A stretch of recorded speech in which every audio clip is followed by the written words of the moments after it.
En esta oportunidad me toca conversar con ustedes lo que nos corresponde a patrón nodular en pulmón, dentro de lo que es diagnóstico por imágenes. Bueno, vamos a definir primero lo que es nódulo pulmonar. El nódulo pulmonar se define básicamente como una lesión única intrapulmonar redondeada, ovalada y rodeada principalmente de pulmón ventilado, cuyo diámetro no debe superar los 3 centímetros. Si superase los 3 centímetros deja de llamarse nódulo pulmonar y pasa a llamarse masa. La mayor parte de estos nódulos de menos de 3 centímetros son benignos, ¿no? Y cuando se trata de un nódulo maligno, como vamos a ver más adelante en la morfología de los nódulos malignos, lo más frecuentemente, diríamos, de la entidad maligna que encontramos es el cáncer broncopulmonar, es el más frecuente. En un estudio de screening realizado por la Early Lung Cancer Action Project, demostró que solo el 8% de las lesiones menores de 1 centímetro de diámetro fueron malignas, ¿no? Esto es desde el punto de vista de este estudio. Ahora, ¿cuáles son las causas más frecuentes de nódulo solitario en pulmón desde el punto de vista benigno y maligno? Desde el punto de vista benigno, lo más frecuente son los granulomas, que bien puede ser por tuberculosis, proceso específico, seguido de brucelosis. Luego vienen los amartomas, los lipomas, fibromas, adenomas, la granulomatosis de Wegener, nódulo reumatoideo, amiloidosis y sarcoidosis.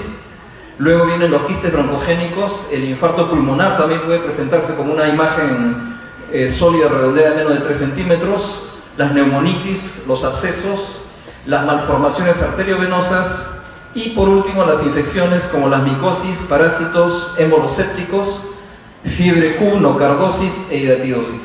Dentro de los malignos, los más frecuentes son los carcinomas broncogénicos, entre ellos el carcinoma epidermoide, el adenocarcinoma, el carcinoma de células grandes, de células pequeñas. Luego vienen los tumores carcinoides, sarcoma pulmonar, linfomas, metástasis. Dentro de las metástasis, las más frecuentes son las que provienen de la glándula tiroides, de los tumores de cabeza y cuello, mama, tracto gastrointestinal, riñón, ovario, sarcomas y melanomas. Ese es el orden, diríamos, de frecuencia, ¿no? Tanto para benignos como malignos. Ahora, vamos diríamos, empezar la evaluación de estos nódulos y tratar desde el punto de vista radiológico, darles tratar de identificar si es que tienden más a la benignidad o a la malignidad. Entonces hay una serie de patrones que nos indican benignidad y que nos indican malignidad desde el punto de vista radiológico y clínico también. No se olviden siempre que radiología, diagnóstico por imágenes es siempre son estudios de ayuda diagnóstica. Nunca van a dar un diagnóstico etiológico, ¿no? Y otra cosa que también tienen que tener bien en claro es de que es prácticamente imposible dar un diagnóstico fiable o 100% fiable solo con una placa, solo con una tomografía. Siempre hay que apoyarnos en la historia clínica, ¿no? La historia clínica es básica para empezar el análisis de una radiografía, de una tomografía, resonancia, ¿no? Hicieron un estudio hace 15, 20 años, cuando la tomografía estaba en pleno auge, cuando diríamos todavía están desarrollando los tomógrafos de segunda, tercera generación. Hicieron un estudio en Estados Unidos en el cual pusieron a 2 radiólogos experimentados y a cada radiólogo le dieron 50 tomografías sin nombre, solo con un código, para que la leyeran y dieran su diagnóstico, ¿no? Después que hicieron este proceso, le volvieron a dar las mismas tomografías, pero ya se la documentaron con los datos clínicos y la historia clínica completa. ¿Y qué resultó de todo esto? De que los radiólogos modificaron su diagnóstico hacia algo positivo, o sea, un mejor diagnóstico, un 30%. ¿Qué quiere decir? De que teniendo datos clínicos precisos o con la historia clínica a la mano, una historia clínica completa, uno puede, diríamos, mejorar su apreciación radiológica y diagnóstica en un 30% en comparación a si es que uno no o leyera una placa, un estudio sin ningún tipo de dato clínico. Uno de los factores que nos indican benignidad es la estabilidad de la lesión. ¿A qué se refiere? A de que digamos, una lesión benigna no debe modificarse mayormente en el tiempo. Si pasan 2 años y después de 2 años uno le vuelve a tomar la radiografía de pulmón al paciente y la lesión nodular no ha crecido, no se ha modificado en cuanto a su forma, lo más probable es que sea benigna, ¿no? Se necesitan obviamente radiografías previas para hacer este proceso de evaluación. Hay, sin embargo, posibilidades de que lesiones que siendo benignas se comporten como malignas, ¿no es cierto?, como la tuberculosis, sarcoidosis, hidatidosis y amartoma. Muchas veces hemos estado frente a pacientes con tuberculosis, con patología tuberculosa, en la cual ha sido sumamente difícil diferenciarlo de cáncer, ¿no? A la tuberculosis se le conoce como la gran simuladora, ¿no? Simula un montón de enfermedades, principalmente cáncer. Ahora, la calcificación es otro factor que en la gran mayoría de nódulos pulmonares solitarios que muestran depósitos de calcio en su matriz son lesiones benignas. En su gran mayoría. No siempre es así, ¿no?, como vamos a ver más adelante.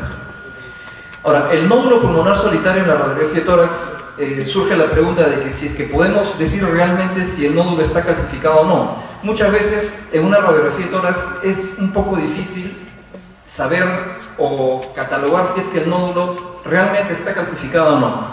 Entonces, la capacidad de los radiólogos para detectar calcio en un nódulo pulmonar solitario mediante radiografía de tórax es baja, y según lo definido por los datos de la Asociación de Médicos Radiólogos Americanos, de los nódulos definitivamente calcificados, solo hasta el 7% pueden no calcificarse y pueden ser potencialmente malignos.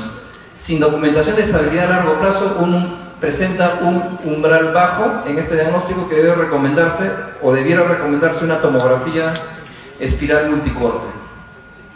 Ahora, como les decía, cuando estamos frente a un nódulo con calcificación, nos orienta más hacia benignidad cuando la calcificación es de extensión global, puede ser solitaria y central, tiene un aspecto laminado o concéntrico o en grumos, como en palomitas de maíz. En contraposición, podríamos sospechar de malignidad cuando esta calcificación es englobada, distrófica o autónoma. Ahora, ¿qué otros, factores me orientan hacia benignidad y malignidad de un nódulo pulmonar? Desde el punto de vista clínico, tenemos la edad, ¿no? Menos de 35 años, presencia de nódulo, paciente menor de 35 años, sospechar que sea una lesión benigna, con más de 35 años, maligno. Si el paciente no es fumador, obviamente menos posibilidades de que sea maligno. El tamaño, menos de 3 centímetros, benigno, más de 3 centímetros, más se orienta hacia maligno o malignidad, ya deja de ser nódulo y pasa a ser masa. Los márgenes bien definidos, benigno, mal definidos o indefinidos en maligno. Calcificaciones, como ya hemos visto, laminada, micronodulación difusa, palomitas de maíz, benigno.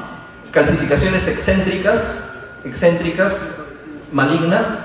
Y la estabilidad, ¿no? Si la lesión no varía en más de 2 años, se asocia con benignidad, y si en menos de 2 años ha crecido o ha cambiado su forma, hay que pensar en malignidad. Tenemos acá un diagrama, vean ustedes, patrón de calcificación, ¿no? De lo más benigno, de izquierda a derecha, ¿no? Lo de la derecha, lo más maligno. Vean ustedes calcificaciones periféricas, abigarradas, mal definidas, y la benigna como una palomita de maíz al centro. La forma del nódulo, ¿no? Forma redondeada, bien delimitada, más orienta a benignidad, va haciéndose los contornos más irregulares, ¿no? Hasta llegar a la espiculación, eso ya orienta hacia malignidad. Otras características que son menos fiables, bueno, el tamaño por sí solo no es útil, solo sirve para tener en cuenta que los tumores indiferenciados son grandes, más de 3 centímetros, ¿no? Lesiones tumorales de más de 3 centímetros, pensar casi siempre en una lesión de tipo proliferativa maligna. Las cavitaciones se dan en procesos inflamatorios, isquémicos y tumorales, ¿no? Por necrosis en el caso de los tumores. Tiene utilidad el grosor de la pared. Generalmente el borde interno, cuando es maligno, tiende a ser irregular, benigno regular, ¿no? De igual manera, cuando los bordes de la pared son delgados, tienden a benignidad, y cuando están engrosados tienden a malignidad. Colas o prolongaciones pleurales. Esto vamos a irlo viendo más adelante en las imágenes que les hemos traído.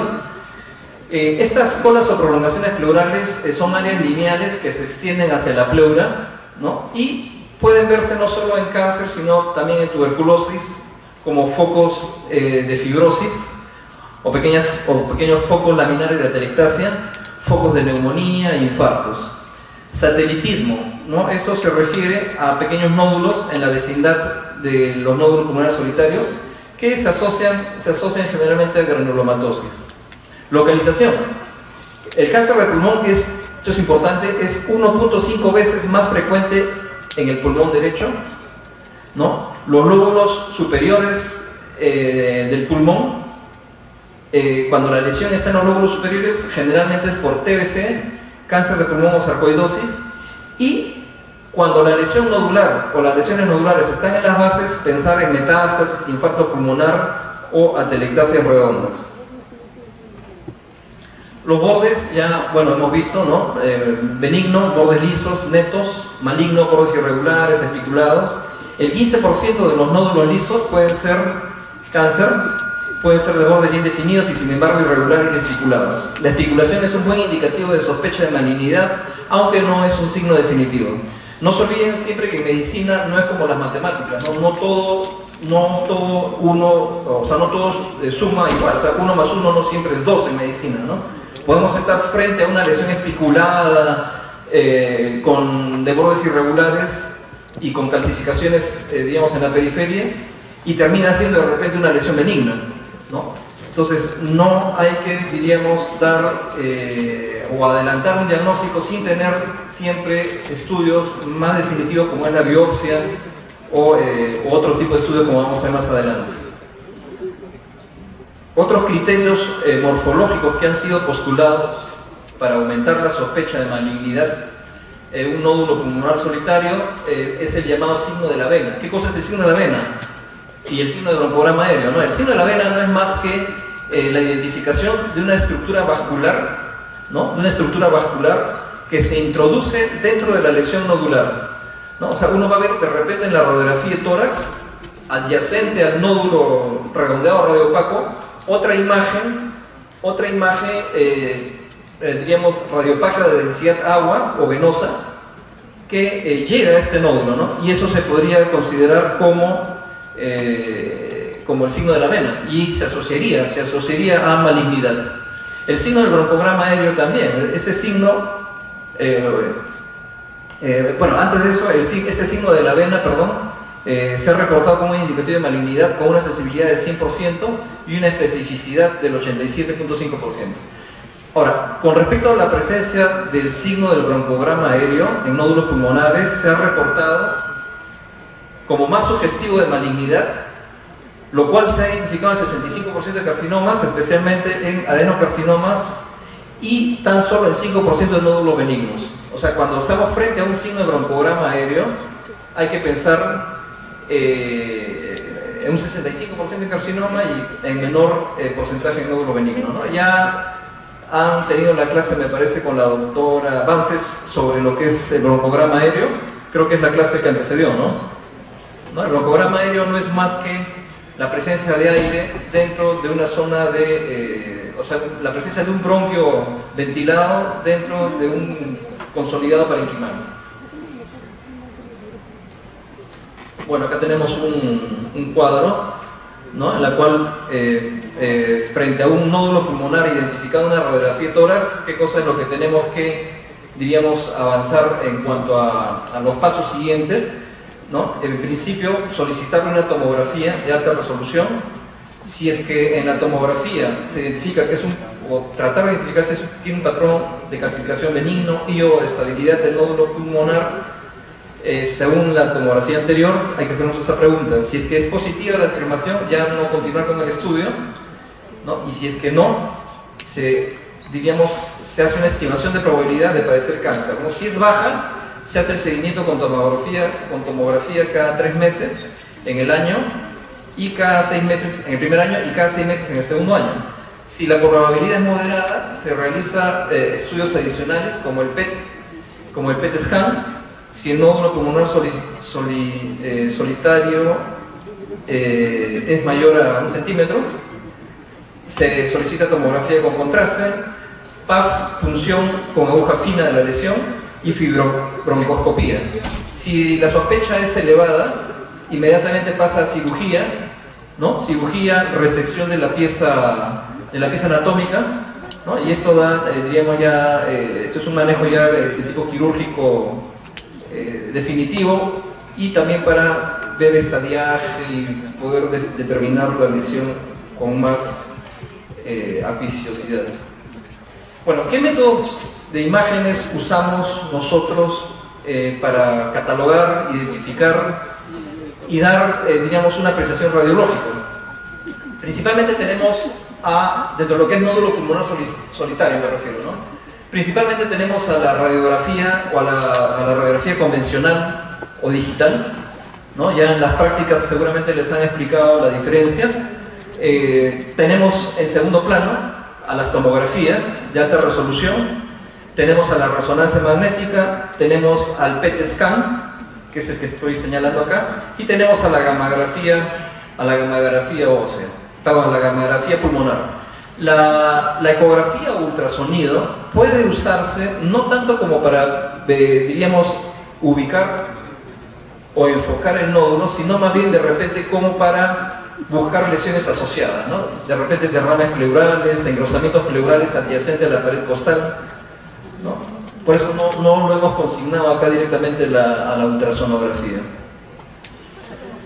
Tenemos entonces que en la radiografía de tórax siempre no olvidarse solicitar una radiografía posterior anterior con su consiguiente radiografía lateral. Ese es el protocolo. Frontal con lateral es lo que siempre tienen que solicitar. No necesariamente solicitar la lateral cuando hay una lesión, diríamos, en un lado, ¿no? O sea, siempre cuando ustedes tengan un paciente y quieren hacer un chequeo médico, siempre no olviden de preferencia que tenga su posterior anterior y su lateral. Ya, ahora, ¿cuál es el problema con las radiografías? De que de 500 radiografías que se verifican o que se toman, solo detecta nódulos mayores de 9 milímetros en 1 de 500. O sea, el rendimiento diagnóstico es un poco bajo. ¿Por qué? Porque la radiografía es un procedimiento, diríamos, bidimensional, está en 2 dimensiones. Claro, con la radiografía lateral nos ayudamos, pero ¿qué sucede? Hay mucha superposición de estructuras anatómicas. Tenemos superposición de las costillas, tenemos superposición de partes blandas, y esto muchas veces dificulta los diagnósticos.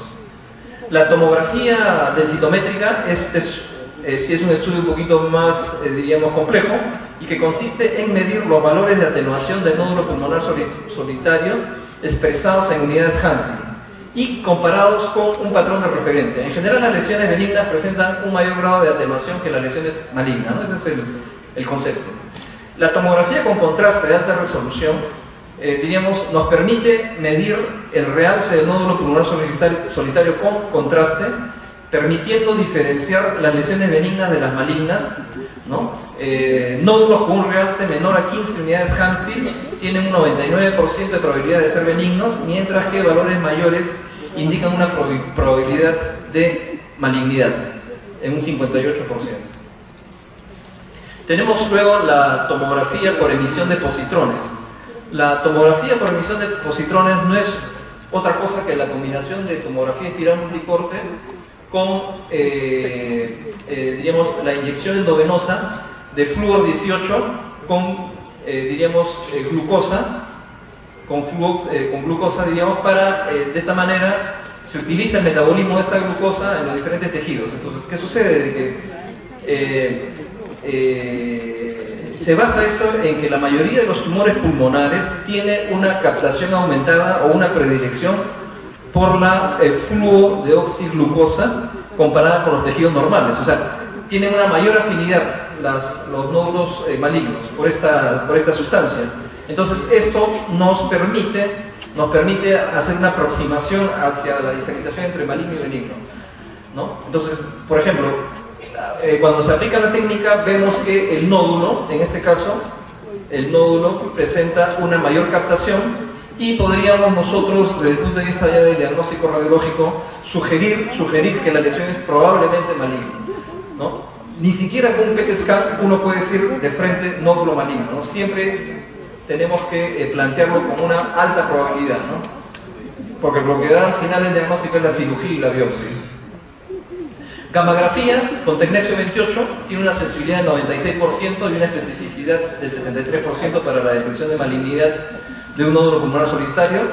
La gammagrafía con fósforo 829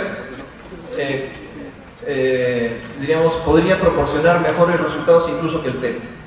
La resonancia magnética nuclear, que no usa radiaciones ionizantes, así como lo usa la radiología convencional y la tomografía, usa ondas electromagnéticas. Entonces, como dice acá, utiliza un poderoso campo magnético, ondas de radio y una computadora para producir imágenes detalladas de las estructuras dentro del pecho, ¿no? En el tórax. Y esto se utiliza primariamente para evaluar masas anormales, tales como cáncer, y para determinar el tamaño, extensión y grado de diseminación hacia las estructuras adyacentes, principalmente a nivel del mediastino, a nivel de los cilios, ¿no? Básicamente esa es la utilidad de la resonancia, nos permite dar, digamos, un concepto adicional de estadificación de la lesión. Ahora, vean ustedes, tenemos modalidades de imágenes, características de calcificaciones, nódulos con calcificaciones benignas, ¿no? Vean ustedes, tenemos un nódulo a nivel apical izquierdo supraclavicular de borde bien delimitado, con una calcificación difusa mal diferenciada, ¿no? Benigno. De igual manera tenemos a la tomografía la misma lesión, en la cual miren ustedes la calcificación que aparentemente en la radiografía convencional no se nota bien, pero en la tomografía ya nos permite, diríamos, una clara ubicación y una clara diferenciación. ¿No ven ustedes qué tipo de nódulo pulmonar es este a la tomografía? A ver, ¿quién me dice? ¿Qué creen ustedes? ¿Maligno o benigno?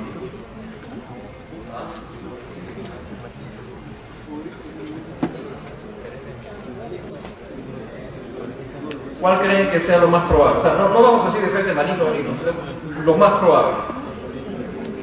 Lo más probable es benigno, ¿no? Porque es una calcificación gruesa en forma de palomitas de maíz, ¿no? En forma de palomita de maíz.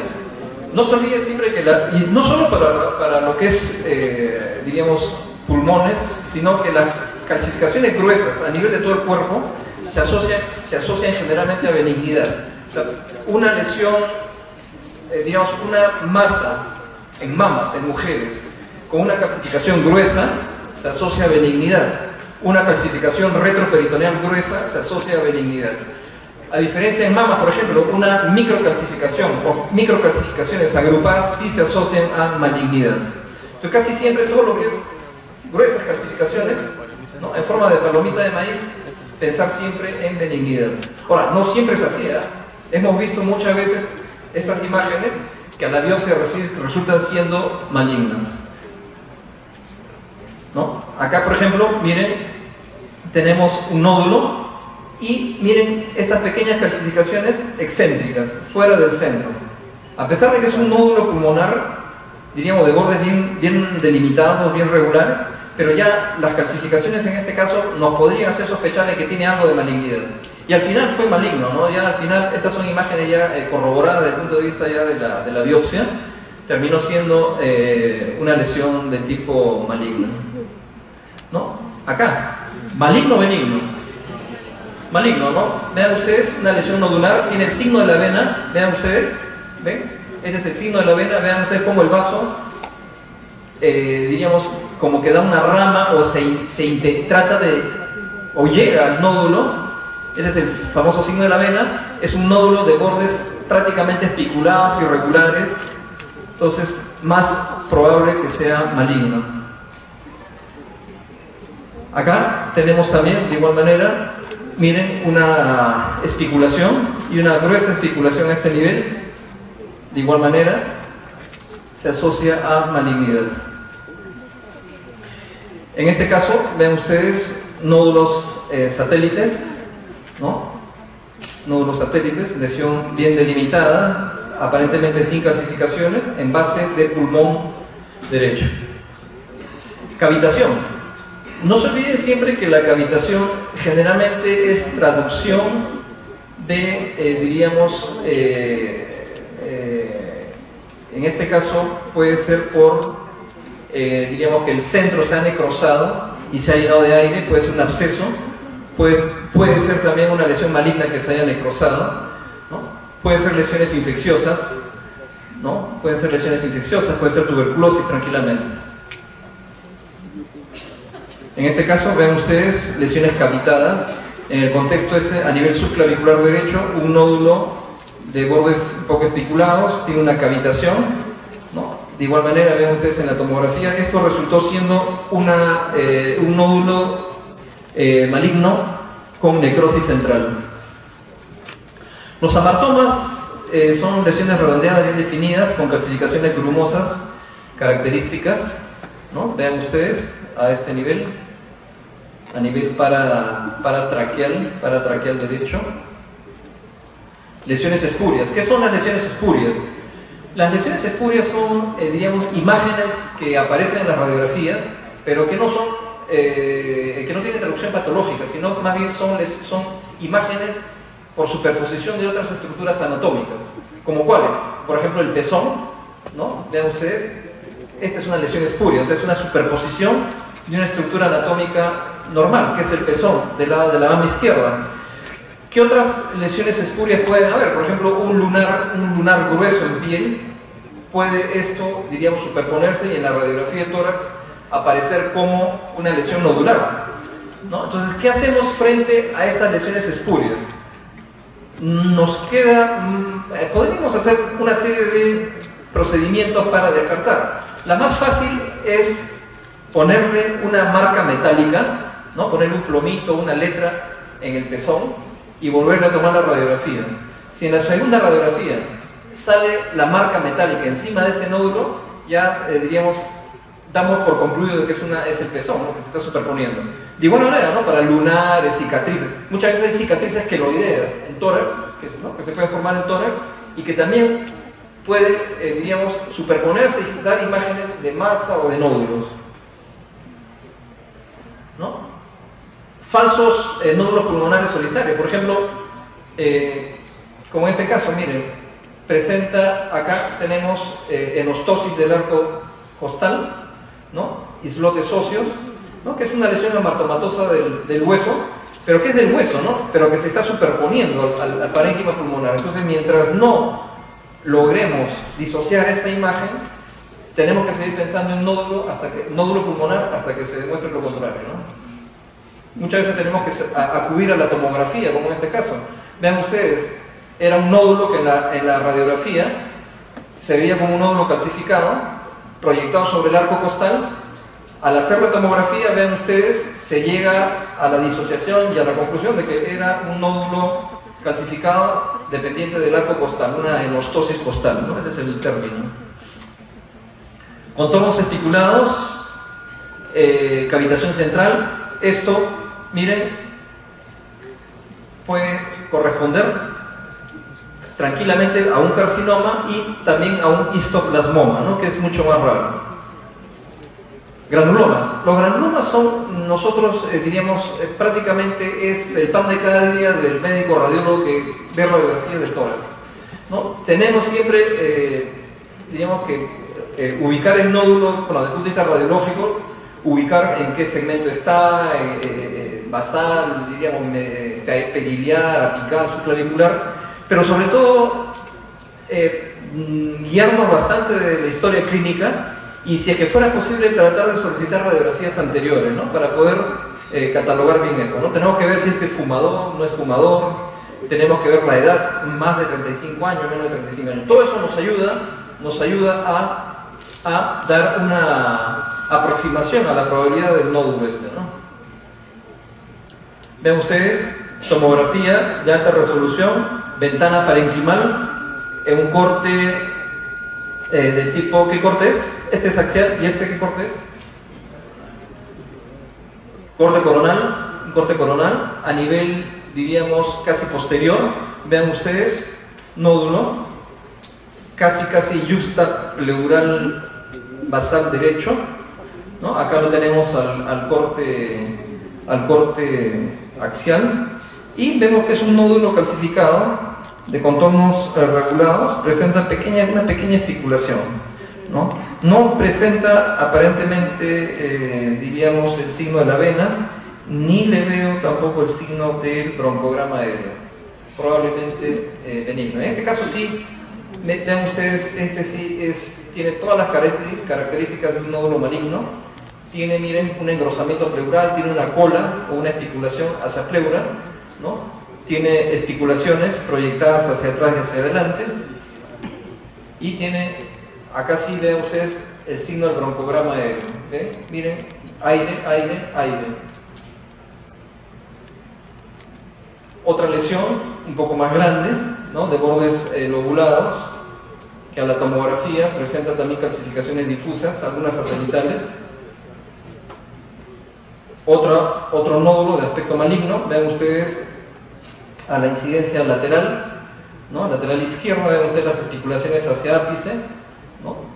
Probabilidad de malignidad. Carcinoma broncogénico, ¿no? Tenemos una masa periliar izquierda, ¿no? Que es un poco difícil, diríamos, si uno lo ve, es difícil que tú vayas a decir de inicio que es un carcinoma broncogénico.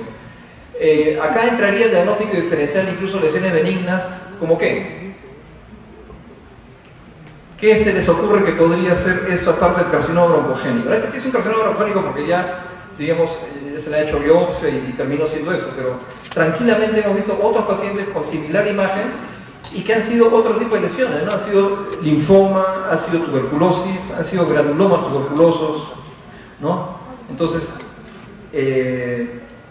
a veces es difícil el diagnóstico radiológico en estos casos.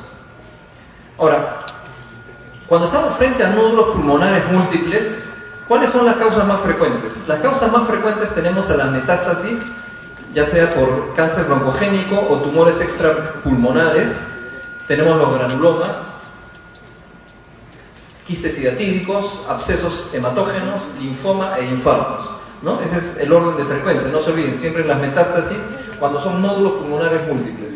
Luego tenemos los menos frecuentes, los amartomas, las bulas infectadas, fístulas arteriovenosas, artritis reumatoide, enfermedad de Wegener, impactación de moco a nivel de los bronquios o impactación mucoide, amiloidosis, leiomioma benigno metastasizante, neumonía sarampiónosa típica, papilomatosis difusa, ¿no? Un poco mucho más digamos, entidades más infrecuentes.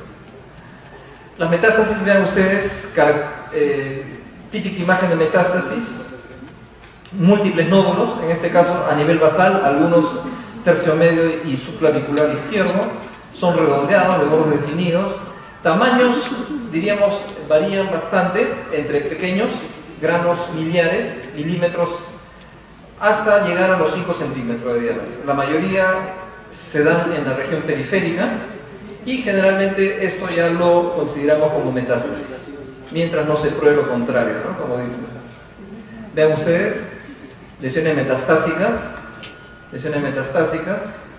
paciente con antecedente de cáncer de estómago. Quistes hidatídicos. Los quistes hidatídicos, como ustedes saben, es una lesión, digamos, parasitaria, ¿no? Los quistes hidatídicos prácticamente se dan a nivel sistémico, pueden ubicarse en cualquier parte de la anatomía del cuerpo.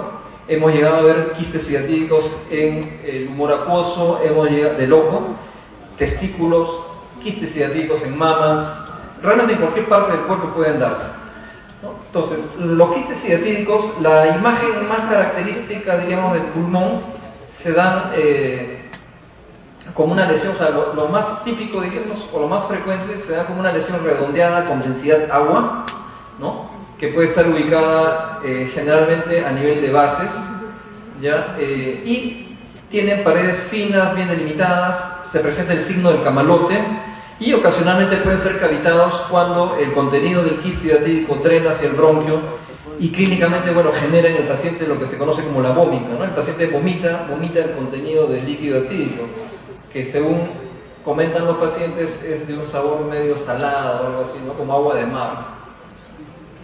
Vean ustedes, quiste hidratídico, ¿no? Una lesión redondeada, bien delimitada, densidad agua. Esta lesión ¿está adelante o atrás? ¿Qué dirían ustedes? Acá podemos aplicar lo que es el signo de la silueta. ¿Le han hablado del signo de la silueta? ¿Sí?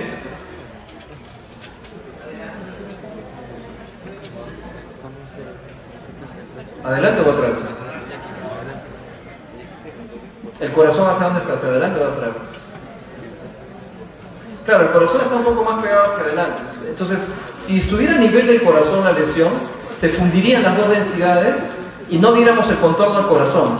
Entonces, el corazón tiende a estar un poco más adelante. Entonces, lo más probable es que esta lesión esté más atrás, ¿no? Está más atrás. Diríamos, están haciendo, el juego de la no ubicación en el mismo plano, ¿no es cierto? Hace que me genere una, o se marque, ¿no es cierto?, el borde del corazón. Entonces, es una lesión que está posterior.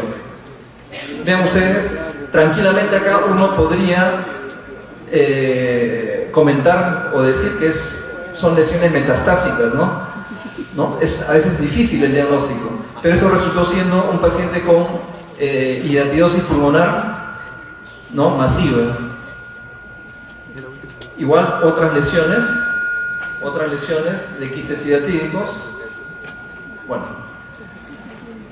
hemos llegado hasta este punto. Como verán, la base del diagnóstico radiológico inicial y lo que siempre tenemos que empezar por el estudio de los pacientes es por la radiología convencional o digital, ¿no?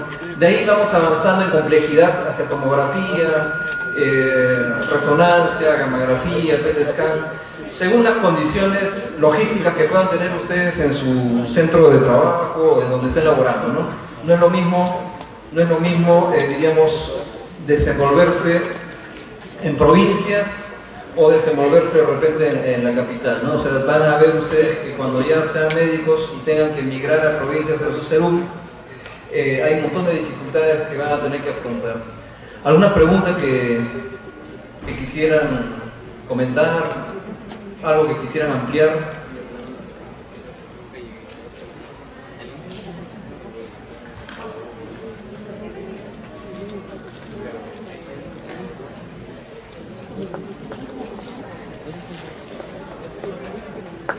¿Alguna pregunta?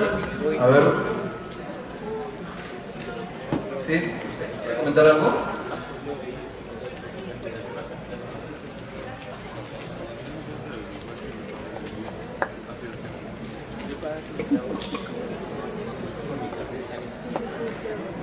¿Les ha quedado claro?